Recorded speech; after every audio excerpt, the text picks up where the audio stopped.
Hello बच्चों, चलिए प्रश्न को पढ़ते हैं। बहुनाभिकीय हाइड्रोकार्बन क्या होते हैं? दो उदाहरण दीजिए। तो आइए बच्चों, मुख्य अवधारणा को समझते हुए हम इस प्रश्न को हल करते हैं तथा विस्तार पूर्वक इस प्रश्न के संदर्भ को समझते हुए जो है इस प्रश्न के बारे में विस्तार पूर्वक हल जानते हैं। तो सामान्य रूप से सबसे पहले मुख्य अवधारणा में हम बात करते हैं बहुनाभिकीय हाइड्रोकार्बन की।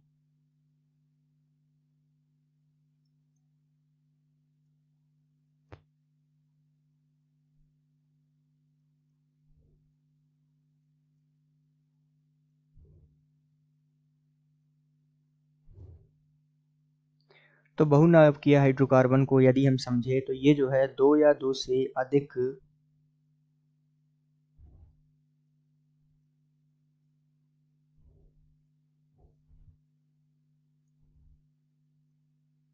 बंद रिंग के साथ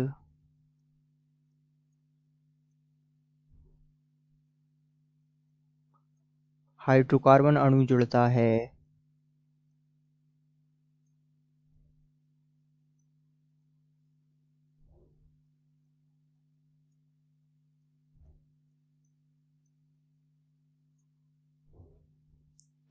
तो उसे बहुनाभिकीय हाइड्रोजन कहते हैं। तो उसे हम जो है बहुनाभिकीय हाइड्रोजन के नाम से जानते हैं, अर्थात बहुनाभिकीय हाइड्रोकार्बन के नाम से जानते हैं। तो ये जो है यदि हम इस बहुनाभिकीय हाइड्रोकार्बन को और विस्तार पूर्वक समझे तो आइए दो उदाहरणों पर चर्चा करते हुए हमें इसको समझते हैं। तो सबसे पहले हम बात कर लेते हैं उदाहरण नंबर 1 की। तो ये जो है C10H8 अर्थात C10H8 का हम उदाहरण लेंगे। यदि हम इसकी संरचना बना के देखें तो कुछ इस प्रकार की जो है इसकी संरचना होती है।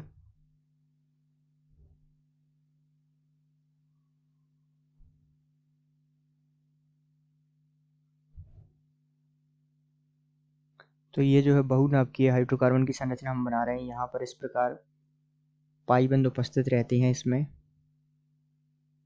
और ये जो संरचना है वो होती है नेप्थलीन की। तो ये भी जो है बहुनाभिकीय हाइड्रोकार्बन का उदाहरण है।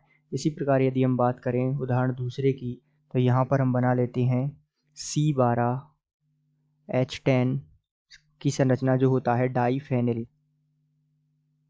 तो डाईफेनिल की हम संरचना बना लेते हैं।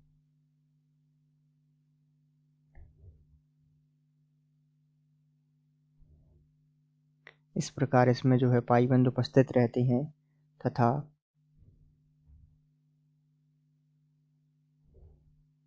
इसमें भी जो है इस प्रकार पाई बंध उपस्थित रहते हैं और ये जो है इस प्रकार जुड़े रहते हैं। तो ये जो है वो डाईफेनिल की संरचना हो गई। तो इस प्रकार जो है आप बहुनाभिकीय हाइड्रोकार्बन को बारे में विस्तार पूर्वक उदाहरण द्वारा समझ सकते हैं। आशा करते हैं आपको समझ आया होगा।